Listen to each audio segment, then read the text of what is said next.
আমি বেলেগৰ কোনো বস্তু লোৱা নাই। গতিকে তহঁতেহে কাৰ কাৰ বস্তু লৈ লৈছ। বড়োকেইটাৰ দখনা ললি, আকৌ এই সোণোৱাল কছাৰীসকলৰ গামোচাটোও ললি।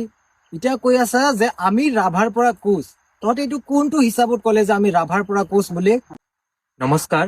আজি আমাৰ ভিডিঅ' বনোৱাৰ মূল উদ্দেশ্যটো হ'ল আমি কেইবাদিন পৰা ফেচবুকত অথবা ছ'চিয়েল মিডিয়াত দেখা পাই আছো যে যেতিয়াই আমি নিজৰ কোচ জাতিৰ কালচাৰ, কোচ জাতিৰ কিবা ফটো কিবা কিবি আমি যেতিয়া আপলোড কৰোঁ, তেতিয়া ৰাজবংশীসকলে কয় যে আমি বোলে ৰাভা, আমি বোলে ৰাভাৰ পৰাহে কোচ হৈছোঁ। তো আমি তেখেতসকলক ক'ব বিচাৰোঁ যে আমি কোচ হয় আৰু আমি বেলেগৰ কোনো বস্তু লোৱা নাই। গতিকে তহঁতেহে কাৰ কাৰ বস্তু লৈ লৈছ। বড়োকেইটাৰ দখনা ললি, আকৌ এই সোণোৱাল কছাৰীসকলৰ গামোচাটোও ললি।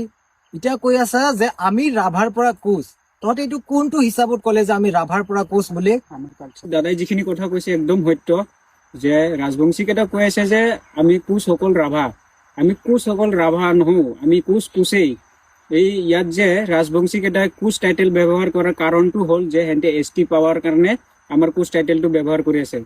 কিন্তু আমি অসম চৰকাৰক যে আমি এইটো অনুৰোধ জনাইছোঁ যে আমাক যদি ST দিয়ে, কোচ ৰাজবংশী হিচাপে যদি ST দিয়ে, আমি STটো মানি নলওঁ। লাগিলে আমি OBC হৈ থাকিম, কিন্তু আমি কোচ राजवंशी बोली एक्सेप्ट न करो। To all the Rajvanshis and so-called Rajvanshi pages that तुम लोग जो वो दूसरों का ट्रेडिशनल अटायर पहन के बोलते हो कि वो तुम्हारा खुद का ट्रेडिशनल अटायर है, क्या मतलब उसका क्या हुआ? क्या तुम लोग चोर हो ना क्या? I want to say to those people that who are saying as Rava, जाके गूगल में टाइप करके देख लो that we have our subdivisions, तिनटिकिया, वानांग, चपरा, हारगिया, मारगान, जाके देख लो उधर में।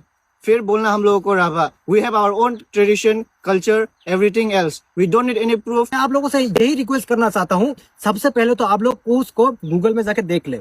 और हम लोगों को बोलते हैं कि आप लोग राभा है, राभा है। आप लोगों ने कहाँ से देखा कि हम लोग राभा है? कहाँ से लगता है हम लोग राभा?